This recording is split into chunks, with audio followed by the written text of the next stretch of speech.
All right, everybody. Welcome back once again.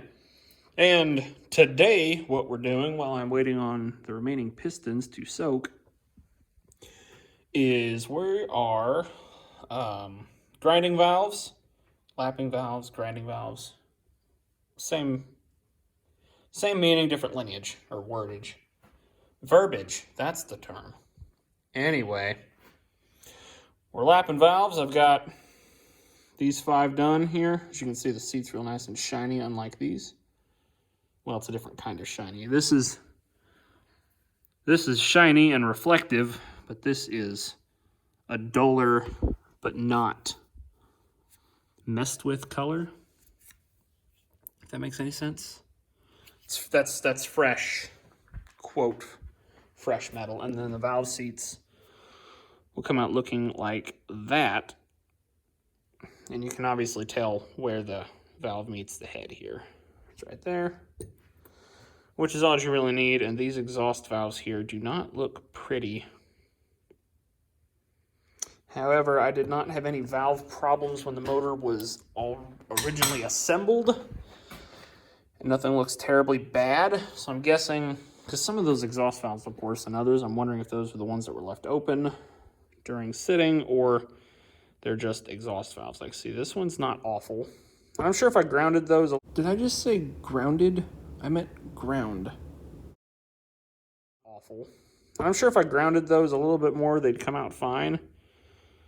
But I don't want to go too much and cause more problems. Like I said, they were pretty okay. Or I didn't notice any problems when it was still together.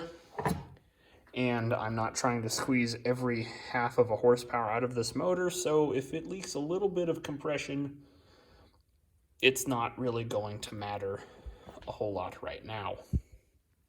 Or for what my intended usage is of this.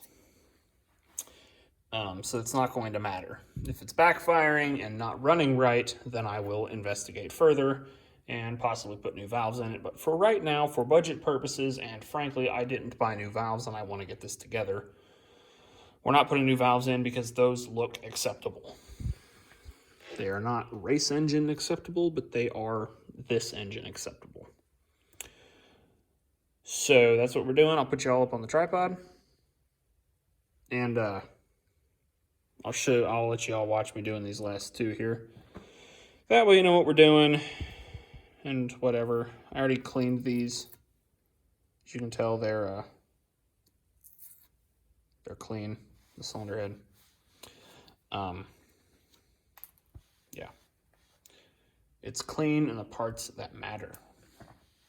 And theoretically, you want to rewash this after you do this valve lapping thing, but I'm just going to see, like that one there, it's sparkly.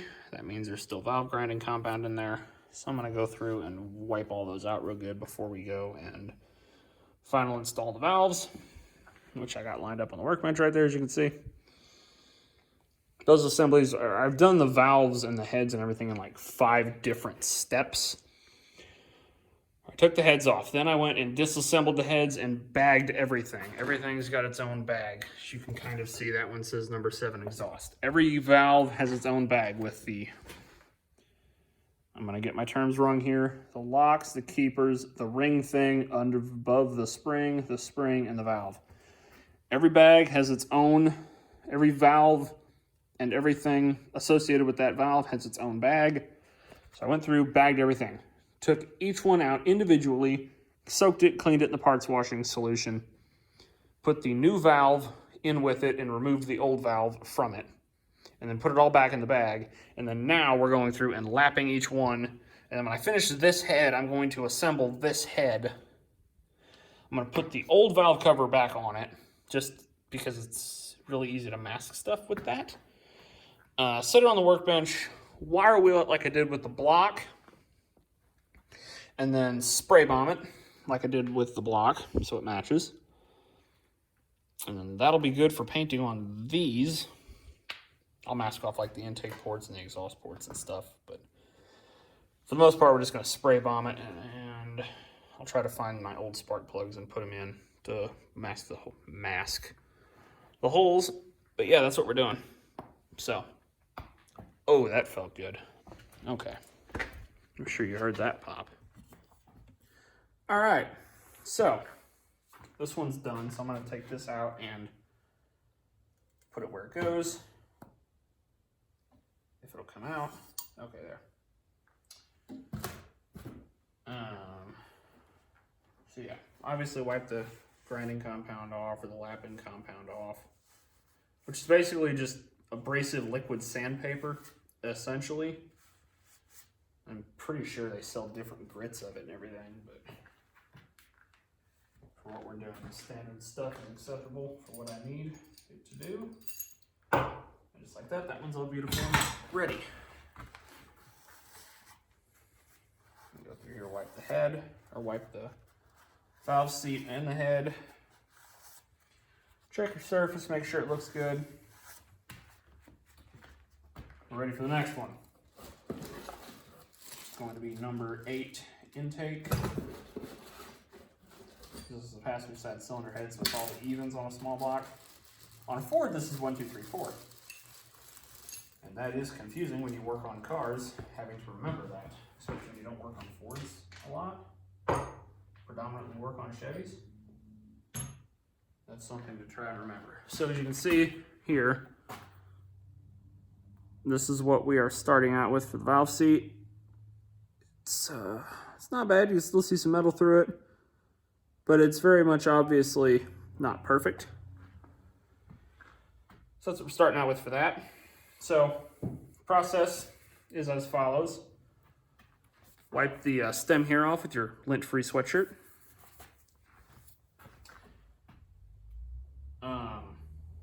I'm put something, a little bit of something lubricative on it. I'm just using the assembly lube because that's what I have out. Put just a little bit of that on there. Spread it appropriately. You do not need a lot. This was too much. Just something so that the valve stem is not rubbing up against the cylinder head without lubrication. So that way you don't get a leak. And then take your compound here and just a nice small amount all the way around the valve seat here.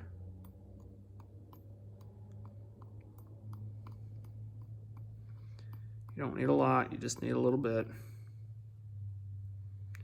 Just enough to be on there, because it'll all spread. And it doesn't have to be perfect, because it'll all spread around as soon as you drop the valve into the head. If you have like a really obviously weird spot like right here, you can kind of smear it around with your finger and whatever, but most of it's just make sure that it's 75% evenly distributed, and it is. Just like that. You can see the compound on there. Okay. Drop it into the hole in the head. Just get it started and then just push it down. It's a little sticky because the heads are dirty. That one is very sticky. What the heck?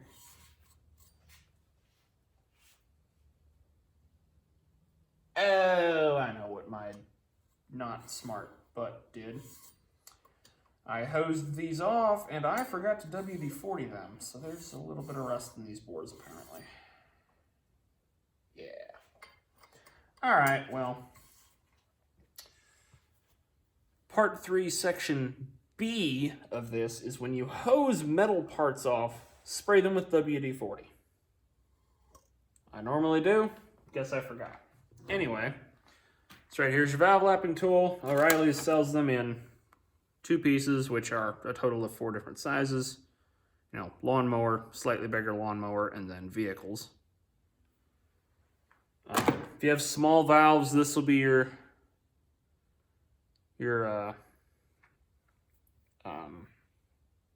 exhaust valve.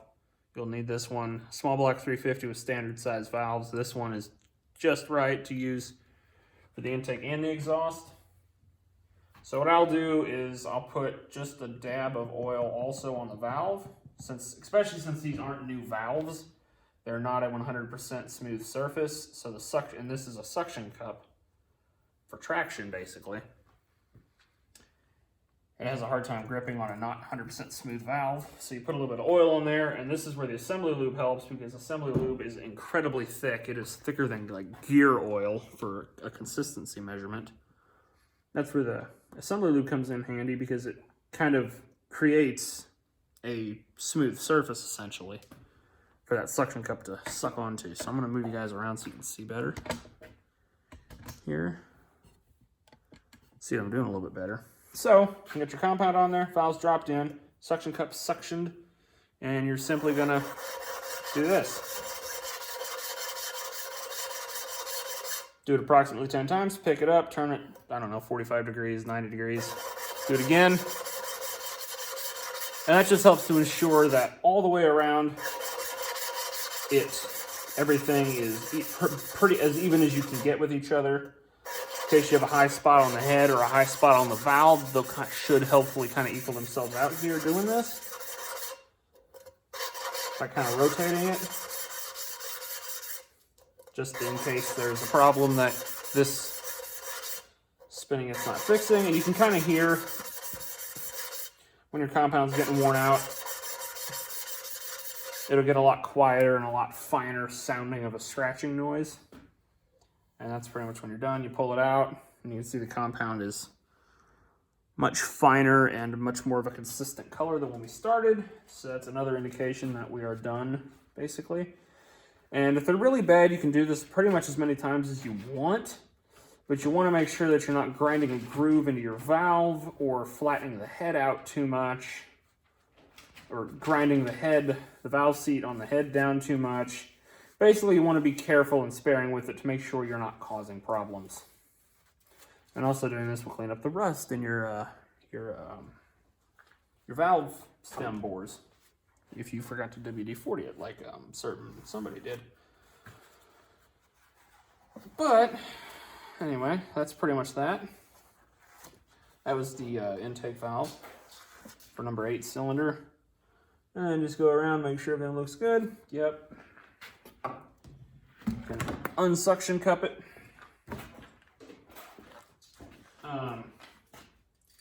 And as you saw earlier over here, I have the valves and the springs and the cup thing just lined up over here on the bench, and I know that left side cylinder 1, I have the valves laid out the same way it's oriented on the bench there to help with the same way it's oriented on my toolbox, sorry, to help keep the consistency a little bit.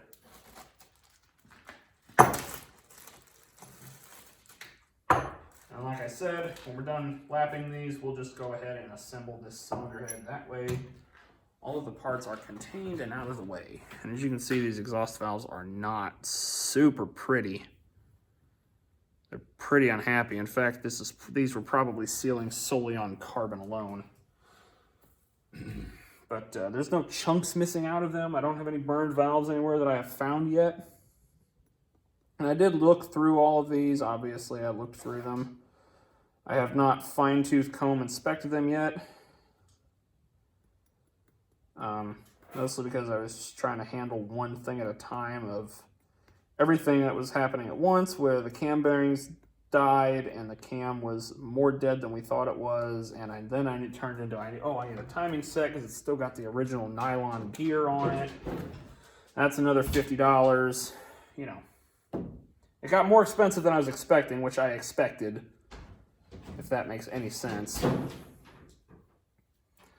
I expected it to get more expensive than I was expecting, which is what always happens working on vehicles in general. Figure out your budget and then double it and make sure you have enough money. That's pretty much how you can figure out if you can afford it or not. Because everything surrounding the part you're fixing is probably going to be broken. Luckily, this engine has not been super bad.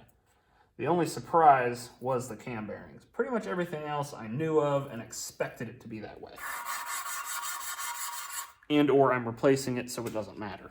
Like the main and rod bearings, I expected those to be bad, and they were actually not super bad for what this is, being a 200,000 mile engine. I don't have a cracked head. I didn't have a leaking head gasket. I don't have a cracked block. Cam bearings were the only surprise, and I mean the cam was shredded more than I expected it to be, or more than I knew it was anyway. So that was kind of a surprise, but that was getting replaced anyway, so it didn't matter. Well, the fun thing is that I actually was driving around on basically 5 cylinders because, well, the number 1 intake we knew was trashed. After I found that one, I didn't bother investigating the valve train issues anymore because if one cam lobe is flat, you have to replace the cam, and which turns into the whole lifter set, so it doesn't really matter. But I didn't pull the rest of the valve covers with the engine running because, frankly, it didn't matter at that point. I had already assessed the engine and the valve train as dead, needs repaired, so it didn't matter if anything else was broken at that point. I'd find it later, which is what I did, and it worked. So, all of our valves are now done.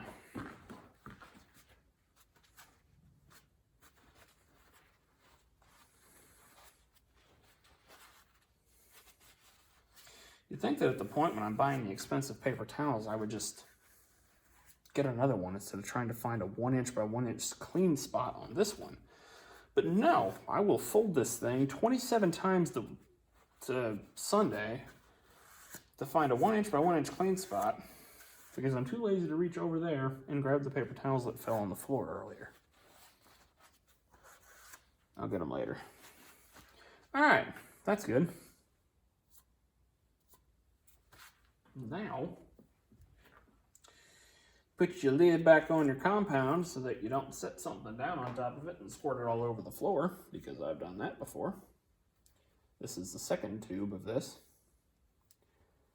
And I didn't actually use the first tube because it's all squirted out. Anyway, gotta fix the jack for the truck too. Okay, I'm at a workbench, but that's fine, I'm used to it.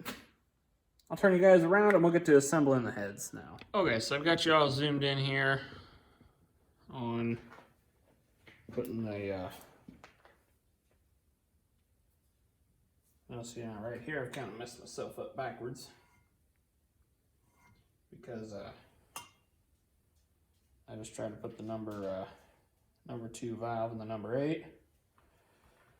But realistically, that probably would not work, but that is not how I lapped them, so that could cause issues. So we're going to swap around here, and we're good. Okay. Now, here's your valve seal. That goes on the second groove, whoops, right there. Slide your valve in.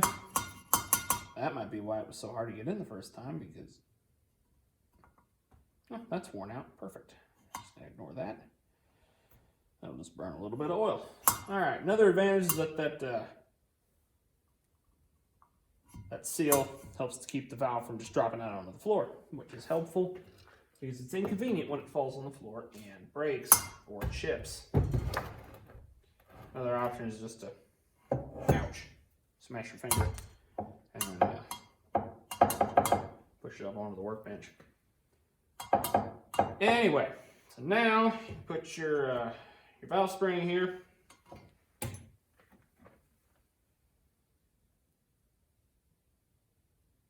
Just gonna put just a drop of assembly lube there.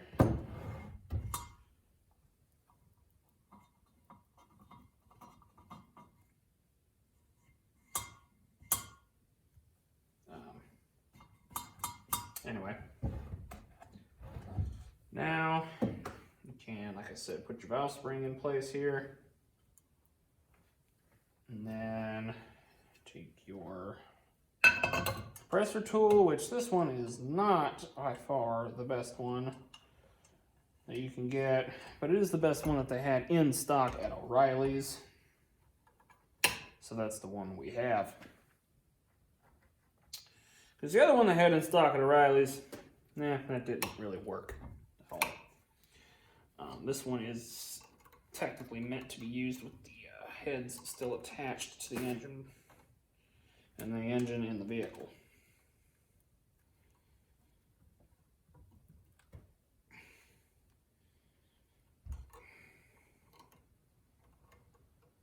Come on, I know you drop into that second slot there. I wonder if it'd be easier to stand on them. Probably. Ouch. It's just painful because everything digs into your arms. Man.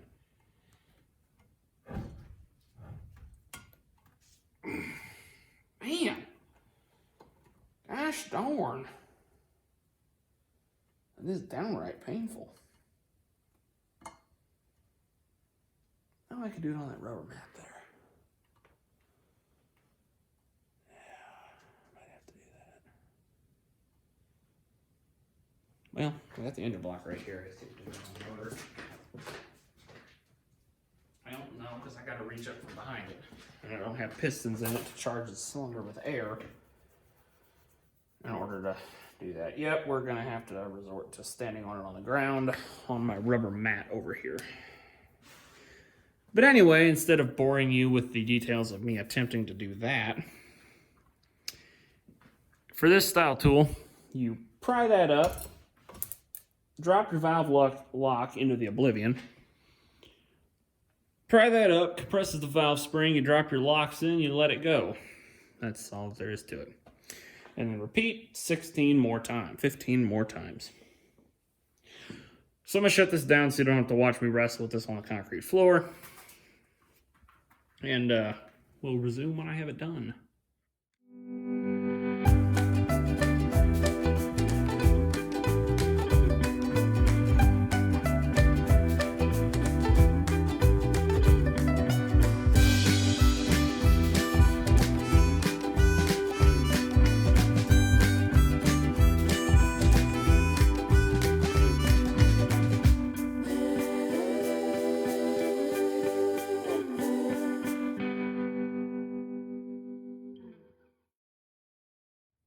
Alrighty, and we got the keyway for the harmonic balancer tapped in place now. Yeah, the only thing I had was a ratchet extension to hammer that on with. I was very careful to not hit any of the teeth. The teeth are fine. That is just appearance. And it's really not deep either. Like, my fingernail barely catches that one. Doesn't catch any of the rest of them at all, I mean. So, anyway. It'll be fine. Make sure it's lined up straight. I already checked with a straight edge without the chain on it, but also just visually inspect. Yep, it looks straight. Anyway. Now the timing cover can go on, which is exciting because that means that the oil pan can go on.